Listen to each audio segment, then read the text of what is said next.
வணக்கம். நீங்க UPSC civil services தேர்வு 2026க்கு தயாராயிட்டு இருக்கீங்களா? அப்போ இந்த அலசல் உங்களுக்காகத்தான்.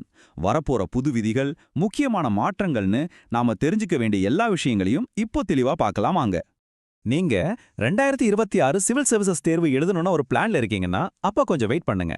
ஏன்னா யுபிஎஸ்சி இந்த தடவை சில முக்கியமான ரூல்ஸை மாத்திருக்காங்க. அதை தெரிஞ்சுக்காம நம்ம அடுத்த ஸ்டெப் எடுத்து வைக்கவே முடியாது. ஓகே, அப்போ என்னென்னலாம் பார்க்க போறோம்? புதுசா என்ன வந்திருக்கு? தேர்வு முறை எப்படி இருக்க போகுது? சிலபஸ், தகுதிகள்னு எல்லாத்தையும் ஒன்னொன்னா பார்க்கலாம். சரி, வாங்க முதல் பகுதிக்குள்ள போகலாம். பிப்ரவரி 4, 2026ல வந்த அந்த அதிகாரப்பூர்வ அறிவிப்புல நம்ம ரொம்ப கவனிக்க வேண்டிய முக்கியமான மாற்றங்கள் என்னென்னு இப்போ பார்ப்போம்.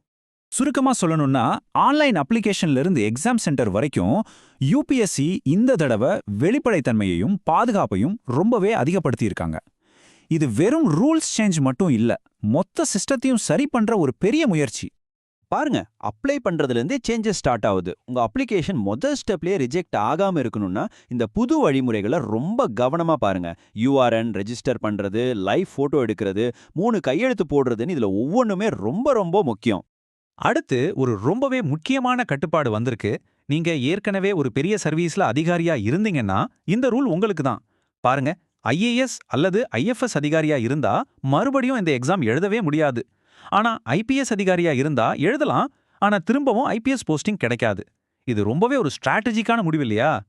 இங்க பாருங்க, இந்த 5ங்கிற நம்பர் ஒரு பெரிய மாற்றத்தை குறிக்குது.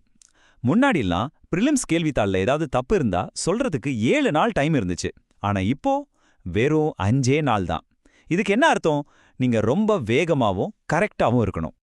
ஓகே, புது மாற்றங்கள் என்னென்னு இப்ப நமக்கு ஒரு ஐடியா கிடைச்சிருச்சு. இப்போ இந்த எக்ஸாமோட மொத்த ஸ்ட்ரக்சர் எப்படி இருக்குன்னு பார்ப்போம். இந்த 3 ஸ்டேஜ் போட்டிய எப்படி ஜெயிக்கிறதுன்னு தெரிஞ்சுக்கலாம் வாங்க. இந்த எக்ஸாம்ங்கிறது ஒரு 3 ஸ்டேஜ் பயணம் மாதிரி. பிரிலிம்ஸ் ஒரு என்ட்ரன்ஸ் கேட் மாதிரி. மெயின்ஸ் தான் உண்மையான யுத்தகலம். கடைசியா வர்ற இன்டர்வியூ தான் உங்க வெற்றிக்கு வைக்க போற கிரீடம். இப்போ இந்த டேபிள பாருங்க. இதுல தான் நம்ம ஒரு விஷயத்தை தெளிவா புரிஞ்சுக்கணும். பிரிலிம்ஸுக்கும் மெயின்ஸுக்கும் என்ன பெரிய வித்தியாசம்? பிரிலிம்ஸுங்கிறது வெறும் ஒரு ஸ்கிரீனிங் டெஸ்ட். அதுல பாஸ் பண்ணா போதும். ஆனா மெயின்ஸ்ல வர்ற மார்க் தான் உங்க ரேங்கையே தீர்மானிக்க போகுது. அதோட பிரிலிம்ஸ்ல நெகட்டிவ் மார்க்கிங் உண்டு, மெயின்ஸ்ல இல்ல. இந்த அடிப்படை புரிதல் ரொம்பவே முக்கியங்க. ஓகே, எக்ஸாம் பேட்டர்ன் இப்போ கிளியர். அடுத்து நாம படிக்க வேண்டிய அந்த பெரிய சிலபஸை கொஞ்சம் விரிவா பார்க்கலாம். சொல்ல போனா இதுதான் உங்க ப்ரிப்பரேஷனோட அஸ்திவாரமே. பிரிலிம்ஸ்ல வர்ற ஜெனரல் ஸ்டடீஸ் பேப்பர் 1 இருக்குல்ல, அது ஒரு பெரிய கடல் மாதிரிங்க. ஹிஸ்டரி, ஜியோகிராஃபி, பாலிட்டி, எக்கானமிக்ஸ்னு எல்லாத்தையும் பார்த்தீங்கன்னா உங்க பொது அறிவை இது டெஸ்ட் பண்ணும். இதுல நீங்க எவ்வளவு தூரம் ஆழமா படிச்சிருக்கீங்கிறது ரொம்ப முக்கியம். நீங்க பிரிலிம்ஸை தாண்டிட்டீங்கன்னு வச்சுக்கோங்க, அடுத்து உங்களுக்கு 9 டிஸ்கிரிப்டிவ் பேப்பர்ஸ் கொண்ட ஒரு பெரிய சவால் காத்துட்டு இருக்கு. இங்க தான் உங்க ஆழமான அறிவும் உங்க எழுத்து திறமையும் உண்மையாவே டெஸ்ட் பண்ணப்படும். மெயின்ஸ்ல பாத்தீங்கன்னா மொத்தம் 9 பேப்பர். ஆனா இங்க ஒரு சின்ன ட்விஸ்ட் இருக்கு. என்னன்னா இந்த 9ல 7 பேப்பர்ல வர மார்க் மட்டும்தான் உங்க ரேங்கை முடிவு பண்ணும். மீதி 2 பேப்பரும் ஜஸ்ட் குவாலிஃபைங் தான், அதாவது மொழி தகுதிக்காக. அதனால உங்க முழு கவனமும் அந்த 7 மெரிட் பேப்பர்ஸ் மேல தான் இருக்கணும். இந்த 7 பேப்பர்ஸ் தான் உங்க ரேங்கை முடிவு பண்ண போற game changer. Essay, 4 general studies paper, அப்புறம் நீங்க செலக்ட் பண்ற ஆப்ஷனல் சப்ஜெக்ட்னு. இதுல ஒவ்வொன்றுக்கும் சமமான வெயிட்டேஜ் இருக்கு. சரி, சிலபஸ் பத்தி பார்த்தாச்சு. ஆனா இந்த கேம்ல கலந்துக்கிறதுக்கான அடிப்படை ரூல்ஸ் என்ன, அதையும் தெரிஞ்சுக்கணும் இல்லையா? சோ தகுதி என்ன, எத்தனை தடவை எழுதலான்னு இப்ப பார்க்கலாம். முதல்ல நீங்க இந்த எக்ஸாம் எழுதணும்னா இந்த 3 அடிப்படை தகுதிகள் கண்டிப்பா இருக்கணும். நீங்க ஒரு இந்திய குடிமகனா இருக்கணும், உங்க வயசு 21க்கும் 32க்கும் நடுவில் இருக்கணும், அப்புறம் ஏதாவது ஒரு டிகிரி முடிச்சிருக்கணும். ஆமா, ரிசர்வ்ட் கேட்டகரிக்கு ஏஜ் ரிலாக்ஸேஷன் உண்டு. இப்போ இந்த சார்ட்டை பாருங்க. இது நீங்க எத்தனை தடவை இந்த எக்ஸாம் எழுதலான்னு தெளிவா சொல்லுது. ஜெனரல் அல்லது இடபிள்யூஎஸ் கேட்டகரியா இருந்தா 6 அட்டெம்ப்ட்ஸ், ஓபிசினா 9 அட்டெம்ப்ட்ஸ், அதே எஸ்சி/எஸ்டினா உங்களுக்கு லிமிட்டே கிடையாது. இதுல இருந்து என்ன தெரியுது? உங்க ஒவ்வொரு அட்டெம்ப்டும் எவ்வளவு முக்கியம்னு புரியுது இல்லையா? சோ உங்க பிளானிங் ரொம்ப பக்காவா இருக்கணும். ஓகே, இதுவரைக்கும் நம்ம ரூல்ஸ், எக்ஸாம் பேட்டர்ன், சிலபஸ்னு எல்லாத்தையும் பார்த்துட்டோம். இப்போ இது எல்லாத்தையும் தொகுத்து 2026 எக்ஸாமுக்கு தயாராகிற நீங்க முக்கியமா என்னென்ன விஷயங்களை மனசுல வச்சுக்கணும்னு ஒரு குவிக் சம்மரி பார்த்துடலாம்.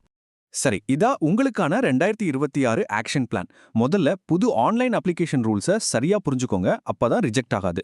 நீங்க ஏற்கனவே ஒரு சர்வீஸ்ல இருக்கீங்கன்னா உங்களுக்கான கட்டுப்பாடுகளை தெரிஞ்சுக்கோங்க. பிரிலிம்ஸ் கேள்வித்தாள சேலஞ்ச் பண்ண வெறும் 5 நாள் தான் டைம் இருக்குன்னு ஞாபகம் வச்சுக்கோங்க. உங்க ஸ்டடி பிளானை இந்த 3 ஸ்டேஜுக்கும் தகுந்த மாதிரி பிரிச்சுக்கோங்க. கடைசியா உங்க ஃபைனல் ரேங்க் மெயின்ஸ் மார்க்ஸையும் இன்டர்வியூ மார்க்ஸையும் வச்சு தான் முடிவு செய்யப்படுங்கிறத மறக்காதீங்க. இந்த மேற்கோள் சொல்ற மாதிரி தான் ப்ரிலிம்ஸ்லேருந்து மெயின்ஸ் அப்புறம் இன்டர்வியூன்னு போற இந்த நீண்ட பயணத்துக்கு உங்க விடாமுயற்சியும் இந்த எக்ஸாம் பேட்டர்ன் மற்றும் சிலபஸ் பத்தின தெளிவான புரிதலும் ரொம்ப ரொம்ப அவசியம். இந்த கணக்கீட்டை மட்டும் மனசுல நல்லா பதிய வச்சுக்கோங்க. உங்க ஃபைனல் ரேங்க் எப்படி முடிவு பண்றாங்க? மெயின்ஸ் எக்ஸாம்ல வாங்குற 1750 மார்க்ஸ் பிளஸ் இன்டர்வியூல வாங்குற 275 மார்க்ஸ் ஆக மொத்தம் 2025 மார்க்குக்கு தான் உங்க ரேங்க் லிஸ்ட் தயாராகும். பிரிலிம்ஸ் வெறும் குவாலிஃபைங் மட்டும்தான். இப்போ 2026 யூபிஎஸ்சி எக்ஸாமுக்கான முழு ப்ளூ பிரிண்ட்டும் உங்க கையில இருக்கு. ரூல்ஸ் மாறி இருக்கு, சவால்கள் புதுசா இருக்கு. இந்த புது ஆட்டக்களத்துக்கு ஏத்த மாதிரி உங்க வியூகத்தை அமைச்சு உங்க வெற்றிக்கான பாதையை நீங்க எப்படி உருவாக்க போறீங்க? யோசிங்க, செயல்படுங்க.